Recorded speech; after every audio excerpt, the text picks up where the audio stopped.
nandito po si Ma'am Arnie, representative po ng agency.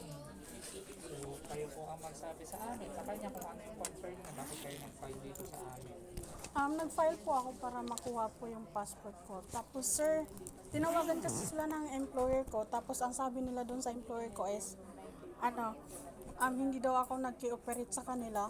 So may screenshot kasi ako doon sa nag-handle sa akin sa agency nila na yung chat niya po sa akin is, yung chat niya sa akin is, yung flight ko is June 19, pero ang nakalagay sa ticket ko is January 19.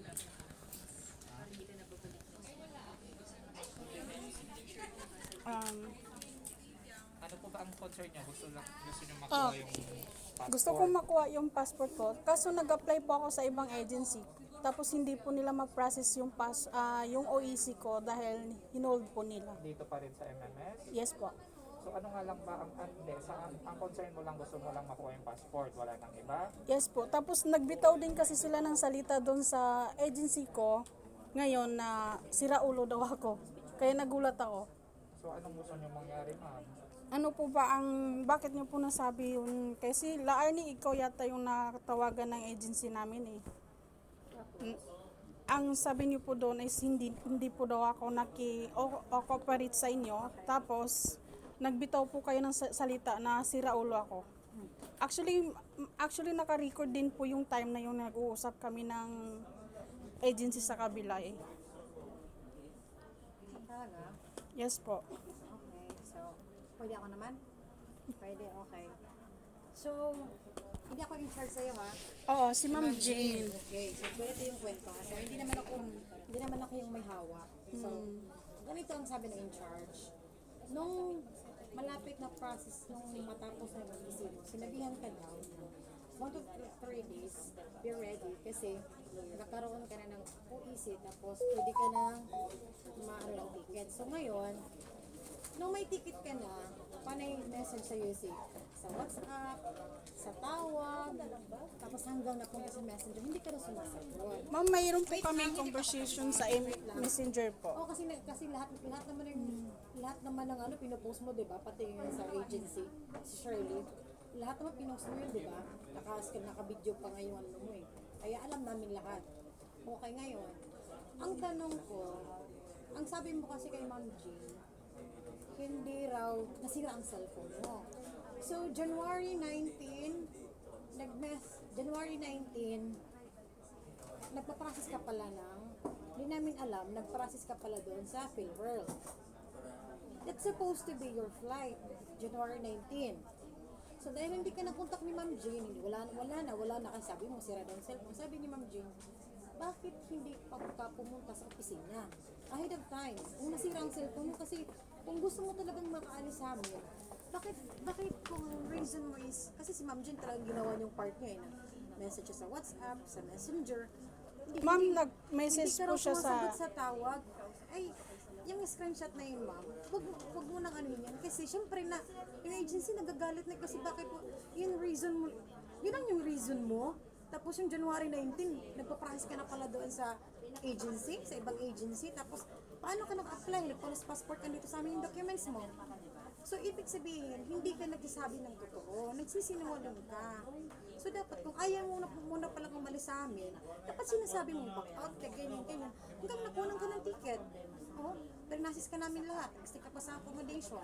Ma'am, nag-report po ako kasi alam nila na nag-report ako ng January 5. So, nung time na yata yon, nang sabi siya na ganito, ganyan. So, nasira yung phone ko is January 9. Ang haba pa ng time mo, January 19 ka nakuha ng ticket eh. So, Tapos, hindi po siya nag-message sa akin sa Messenger. Ang message po niya is January 20. Tapos, ang nakalagay sa chat niya is June 19 yung flight ko. Tapos, naging kasalanan pa ni Ma'am Jean. Lahat ginawa ni Ma'am Jean. Alam mo naman yung opisina namin, di ba?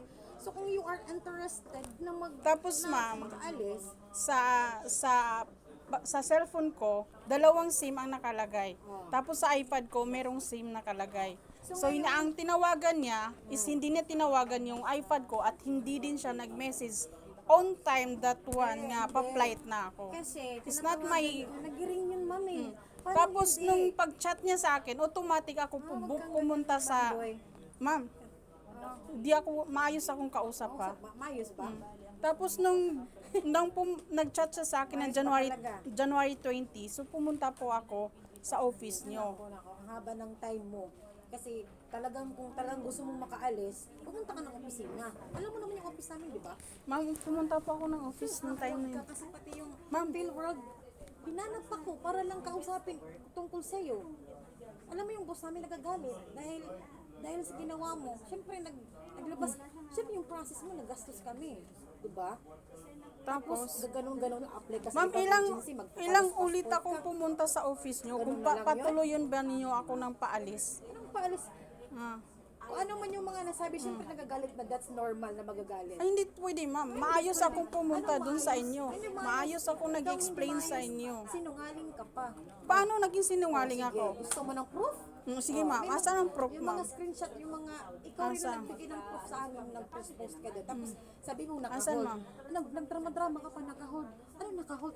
Kinancel mo na nga, di ba existing sa amin naman puro doon pa ako noon eh. Tapos hindi kita nakilala eh. Kasi umalis ka kaagad kasi busy ako, nandun ako sa plan base. Siyempre, si Ma'am Cora, pag, di ba, pinost mo pa nga yun yung cancellation na cancel na, akala niyo MMS, hindi kami na ganun-ganun ka pa nga dun sa post eh.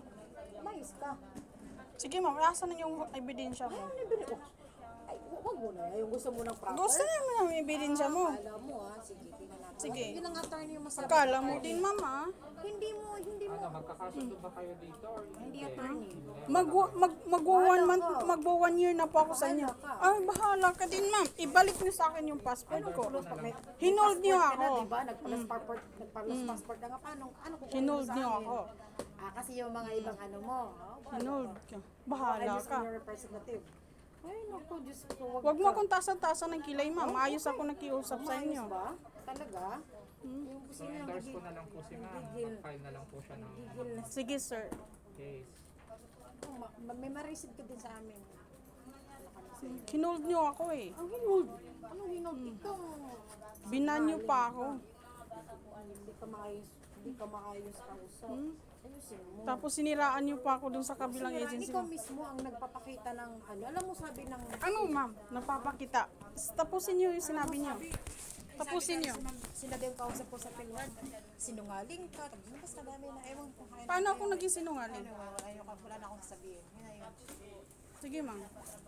Tapos hindi kita nakilala kasi ang nagha-handle sa akin pag sa MMS ay si Ma'am Jane. Hindi naman ako makikita mo talaga sa opisina. Kasi pag pag dumatay ako sa opisina, hapon na. Kasi andito talaga ako sa PNW. So kung yun yung ano mo, edi okay lang. Hindi ka niyo willing ibalik yung mga dokumento niya. Hindi naman ako, sir. ako sinasabi ko lang attorney kung ano yung gustong sa kung ano yung ginawa niya. Pero hindi naman ako ang magbibigay ng desisyon sa office namin. Yung management po yun. Ako, I'm just Tapos a kinunta ko yung representative. attorney, kinunta ko yung agent ko kasi yung agent ko is nagwo-work sa Bahrain. So, ang tanong ko ma'am, meron po bang Kung papaalisin ba talaga may gusto nila ba ako. kayong makakuha kay ma'am para maibalik or magkasundo kayo Stay out ako sa agency niyo. or wala talaga? Sabi mo nga, Mag-file na lang stay siya out ng ka case. dahil gusto mo mag-tawag part-time ka ba yun? Sabi niya, no? Basta ganun, part-time ka. Ano sabi sa akin? Yan lang. Ikaw na, alam mo ma'am, ba? Ang masakit lang sa ginawa mo, ma'am, sinabi mo doon sa agency ko kabila, isira ulo ako. Sinabi ko yun? Sinabi mo yun, ma'am. Kung ikaw ang nakausap ni Ma'am Shirley. Sinabi ko ba yun? Silang mismo nag-ano sa akin na wala ka daw. Ma'am, ikaw mismo ang nagsabi. Naka-record yun habang nag-uusap kami ni Ma'am. Okay, so So, clarify ko lang, tanong ko lang po, meron po ba kayong gustong maklaim kay ma'am para maibalik yung mga dokumento niya, yung passport, or wala po? Oo, wala. Kasi wala naman akong naano sa inyo. So, ano, ay, Yung agent ko. anong tanong mo tayo? Kasi, withholding of travel documents ang inaano niyo dito, gusto niyo makuha yung passport. Yes po. Willing ba kayong ibalik yung passport niya? Ay, hindi ako mag-decide ng attorney. Si office, si management po. Wala bang silang sinabi? Wala po. Coordinate niyo pa muna. Wala po. Magre-reset pa po Unless- ba ako o magpa-file na ng case si ma'am? I don't know po. Sige lang po ko nga kasi hindi naman kami mag-ano. wala kayong gusto na pa-refund sa kanya yung mga nagastos? Meron po, nasa 40,000 po yun. Naka-record Paano po yun na kasi, paano naging kasi kinasal po 40,000? siya namin ng Dow, sir. Nag-file po kami ng case. Kanya. Tapos oy, wag mo akong putang-putang ina, ma'am. Siniraan mo pa ako sa kabilang agency, ngayon pinuputang-putang ina mo ako. Nagsabi ba ako? Ngayon lang. Ma'am, wala akong narinig. Ano ba yan? Tang ina, oh. Ngayon maka lang nagsabi. Wala daw sabi. Huwag kang magsinungaling. Wala po akong narinig. Umayos ka. Mayos ka din, ma'am. So, ang tanong ko, hindi kayo makakasundo dito, endorse ko na lang po si ma'am or magre-reset pa ako para malaman kung ano yung sasabihin ng agency. Oh, sige, na pwede gusto naman po si- kasi rely ko lang to. Okay Pero, pa kayo dun ma'am, magre-reset sabihin pa ko lang tayo. po sa Oh, sige, sir. agency. Kasi mahirap din pong magano sabihin ko sabihin ko muna sa opisina.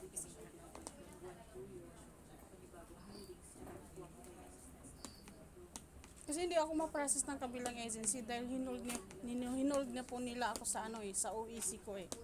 Ano mo nang ma-hold?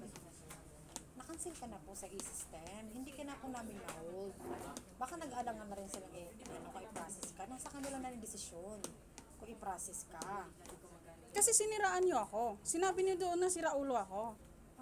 Parang wala akong sinabing sira ulo. Ikaw mismo nagsabi, ma'am. Umayos ko.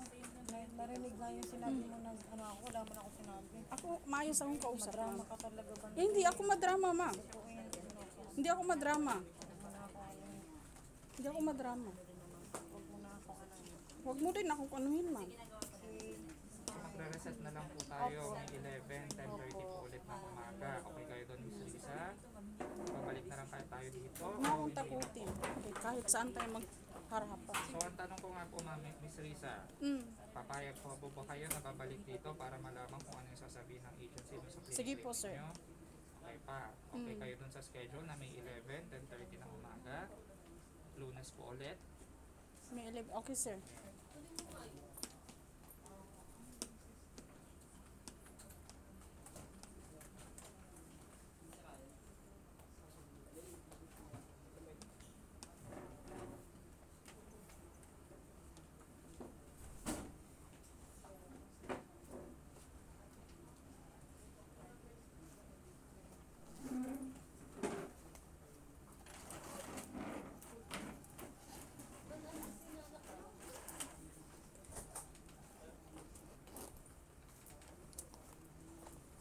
So, balik na lang po tayo dito ng may 11, 10:30 Okay. po ng umaga. Pangalan, firma, contact number na lang po dito sa baba. Okay. Tapos picturean niyo po pag nakapirma na. Mm. Pwede rin naman po kayo mag-walk-in dito even before May 11 po kung may napagkasunduan na po kayo. Dito po. Hindi po, pangalan, firma po dito, Ah. contact number lang po. Ah, okay.